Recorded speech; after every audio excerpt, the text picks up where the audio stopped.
Bismillahirrahmanirrahim. Assalamualaikum. Bertemu lagi dengan sendiri atau diantarin.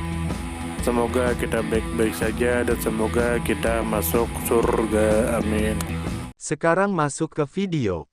Masjid Nabi Akasya. Tentu saja kemungkinan tidak asing di telinga kita, terlebih bagi para orang-orang yang pernah mendengarnya. Disebutkan menurut informasi yang beredar bahwa Masjid Nabi Akasya adalah sebuah masjid dan makam bersejarah yang terletak di barat kota Yerusalem.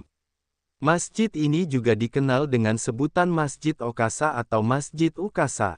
Selain berfungsi sebagai tempat ibadah, masjid ini memiliki nilai penting sebagai makam atau tempat pemakaman seorang tokoh sahabat Nabi Muhammad bernama Ukasa bin Al-Misan.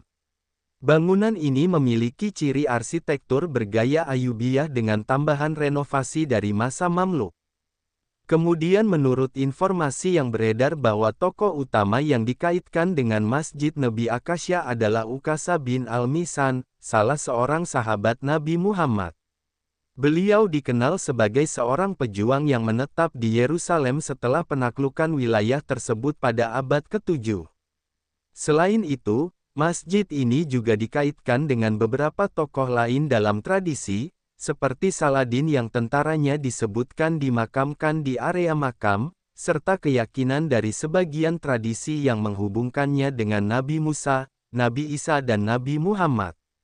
Pada masa yang lebih kemudian, situs ini juga memiliki hubungan erat dengan komunitas Yahudi, khususnya murid-murid Vilna Gaon yang menjadikan Bukit Makam sebagai tempat pertemuan dan ibadah. Kemudian menurut informasi yang beredar bahwa Masjid Nabi Akasya berada di Jalan Strauss di wilayah barat Yerusalem. Lokasinya berada dekat dengan persimpangan Jalan Strauss dan Jalan Para Nabi. Pada masa kini, masjid ini berada di tengah kawasan pemukiman Yahudi Haredi dan lingkungannya dikenal sebagai salah satu bagian dari pusat kota Yerusalem Barat. Kemudian menurut informasi yang beredar bahwa makam Ukasa bin Al-Misan dibangun pada abad ke-12 pada masa pemerintahan Ayyubiyah. Pada abad ke-13, dinasti Mamluk melakukan penambahan pada bangunan makam. Pada abad ke-19, sebuah masjid dibangun di area makam tersebut. Selama abad ke-19, situs ini juga menjadi pusat aktivitas komunitas Yahudi, hingga berkembang menjadi permukiman di sekitarnya pada tahun-tahun 1880-an dan 1890-an. Pada abad ke-20, masjid ini mengalami serangan pada tahun 1929, ditinggalkan pada tahun 1948 dan kembali dirusak pada tahun 2011. Hingga abad ke-21, fungsi masjid tidak lagi aktif dan digunakan sebagai ruang penyimpanan oleh pemerintah kota Yerusalem. Kemudian menurut informasi yang beredar bahwa Masjid Nabi Akasya memiliki makna penting bagi berbagai tradisi karena diyakini sebagai tempat peristirahatan sahabat Nabi Muhammad. Tradisi Islam menganggapnya sebagai makam para syuhada, tradisi Yahudi mengaitkannya dengan Benyamin putra Yakub, sementara tradisi lain menyebutkan bahwa tempat ini memiliki kedudukan spiritual khusus sebagai lokasi doa yang naik ke surga. Nilai sejarah, spiritual dan lintas tradisi inilah yang menjadikan masjid ini unik. Kemudian menurut informasi yang beredar bahwa proses perkembangan Masjid Nabi Akasya berlangsung melalui berbagai fase sejarah. Pada awalnya, lokasi ini dibangun sebagai makam untuk sahabat Nabi Muhammad. Selanjutnya, kekuasaan Ayyubiyah dan Mamluk memperluas serta memperkokoh bangunannya. Pada abad ke-19, masjid berdiri di atas makam dan menjadi pusat interaksi lintas agama. Namun konflik sosial dan politik pada abad ke-20 membawa dampak kerusakan dan penelantaran. Kini, masjid tersebut tidak difungsikan sebagai rumah ibadah, tetapi tetap menjadi bagian dari narasi sejarah yang kompleks di Yerusalem. Dari sudut pandang arsitektur, Masjid Nabi Akasya merepresentasikan gaya bangunan Ayyubiyah yang sederhana namun fungsional. Tambahan dari masa Mamluk memperlihatkan kesinambungan tradisi arsitektur Islam klasik di Yerusalem. Dari sudut pandang sejarah, masjid ini mencerminkan perjalanan panjang kota Yerusalem yang menjadi titik temu berbagai agama. Tradisi Islam, tradisi Yahudi, hingga catatan kolonial Inggris, semuanya melekat pada sejarah masjid ini. Dari sudut pandang sosial, keberadaan masjid ini pernah menjembatani pertemuan lintas komunitas. Pada abad ke-19, tempat ini menjadi lokasi pertemuan murid-murid Vilna Gaon bersama penganut Kabalah Askenazi dan Separdi. Fenomena ini menunjukkan bahwa meskipun berbeda agama, ada fase sejarah di mana interaksi sosial dapat terjalin di sekitar situs tersebut. Dari sudut pandang budaya, narasi tentang masjid ini memperlihatkan betapa sebuah lokasi dapat memiliki makna ganda atau bahkan makna yang berbeda-beda bagi komunitas yang berlainan. Tradisi yang menyebutkan bahwa Benyamin putra Yakub dimakamkan di sini misalnya, menunjukkan adanya klaim keagamaan yang berbeda. Dari sudut pandang kontemporer, masjid ini menempati posisi dilematis. Di satu sisi, masjid memiliki nilai sejarah yang tinggi. Namun di sisi lain, masjid tidak lagi difungsikan sesuai tujuan awalnya. Kini masjid hanya digunakan sebagai ruang penyimpanan, meskipun secara simbolis tetap memiliki daya tarik sebagai bagian dari warisan sejarah Yerusalem. Dari sejarah Masjid Nebi Akasya, dapat diambil pelajaran bahwa warisan budaya dan keagamaan sering kali melewati perjalanan panjang yang penuh dengan perubahan, konflik dan adaptasi. Nilai positif yang dapat ditarik adalah pentingnya menjaga situs bersejarah bukan hanya untuk kepentingan satu golongan, tetapi sebagai warisan bersama umat manusia. Selain itu, kisah ini mengajarkan bahwa meskipun perbedaan agama ada, interaksi sosial dan kebersamaan dalam menghargai tempat bersejarah dapat membangun harmoni. Masjid Nebi Akasya memiliki kelebihan sebagai simbol sejarah lintas tradisi yang kaya akan makna. Keberadaannya menunjukkan bahwa Yerusalem bukan hanya kota satu agama, melainkan kota yang dihuni oleh berbagai keyakinan dan tradisi.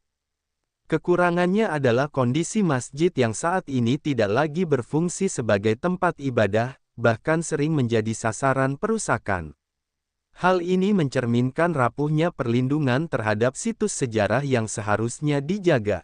Saran yang membangun adalah pentingnya adanya kesepakatan lintas komunitas dan peran internasional dalam menjaga situs bersejarah seperti Masjid Nebi Akasya agar tetap lestari. Perlindungan dan pemeliharaan situs bersejarah dapat dilakukan dengan cara menetapkannya sebagai warisan budaya dunia sehingga pengelolaannya lebih terjamin. Sumber referensi Google Chrome dan ChatGPT.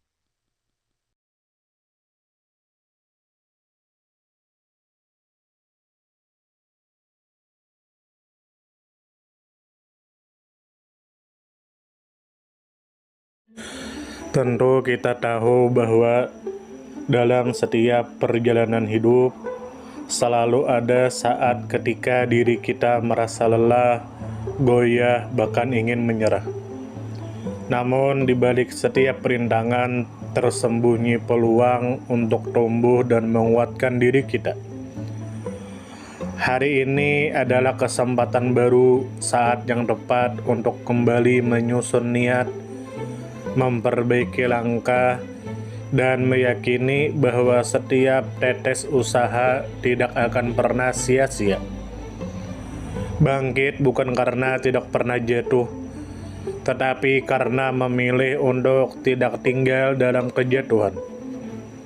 Teruslah melangkah meski perlahan, karena selangkah lebih dekat adalah lebih baik daripada diam dalam keraguan. Ya Allah, ya Tuhan kami yang Maha Pengasih lagi Maha Penyayang, jadikanlah hidup kami ini sebagai ladang amal yang penuh berkah. Berikan kekuatan untuk terus menebar kebaikan di dunia.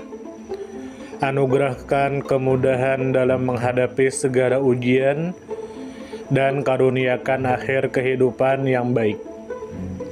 Lindungi diri kami dan keluarga dan fitnah dunia yang menipu. Jadikanlah akhirat kami sebagai tempat peristirahatan terbaik, dan masukkanlah kami ke dalam surga-Mu bersama orang-orang yang Engkau cintai, serta jauhkan kami dari siksa api neraka dan kemurkaan-Mu yang tak tertahankan. Kepada setiap orang yang pernah hadir dalam perjalanan ini, terima kasih atas waktu, kebaikan, dukungan, bahkan teguran. Maafkan atas setiap kata yang menyakiti, sikap yang mengecewakan, atau hati yang mungkin belum sepenuhnya mampu menjaga. Manusia tidak pernah sempurna, namun ketulusan untuk tetap terus belajar dan memperbaiki diri tidak akan pernah padam. Tentu kita tahu bahwa kebaikan tidak selalu datang dalam bentuk besar. Terkadang senyum kecil yang tulus, tangan yang ringan membantu, atau telinga yang mau mendengarkan sudah cukup untuk mengubah hari seseorang menjadi lebih bermakna. Jangan pernah kita menyepelekan kebaikan sekecil apapun, karena bisa jadi satu perbuatan kecil bisa menjadi rahmat Allah turun. Tentu kita tahu menjadi pribadi yang baik bukan berarti tanpa celah, namun menjadi pribadi yang senantiasa sadar dan ingin terus memperbaiki diri.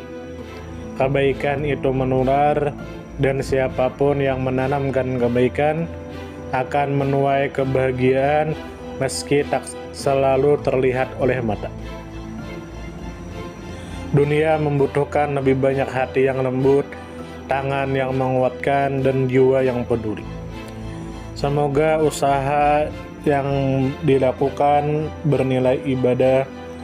Semoga hidup kita menjadi pemberat amal baik, dan semoga kelak ketika dunia telah kita tinggalkan, nama yang tertinggal bukan hanya sekedar dikenang, tetapi menjadi doa yang terus mengalir karena kebaikan yang tidak pernah berhenti untuk ditanam.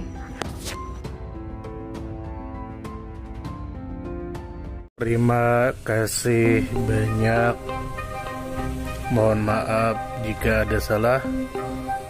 Silahkan jika suka ditekan tombol like, silahkan share, dan jika ingin memberikan saran dan komentar, silahkan komen.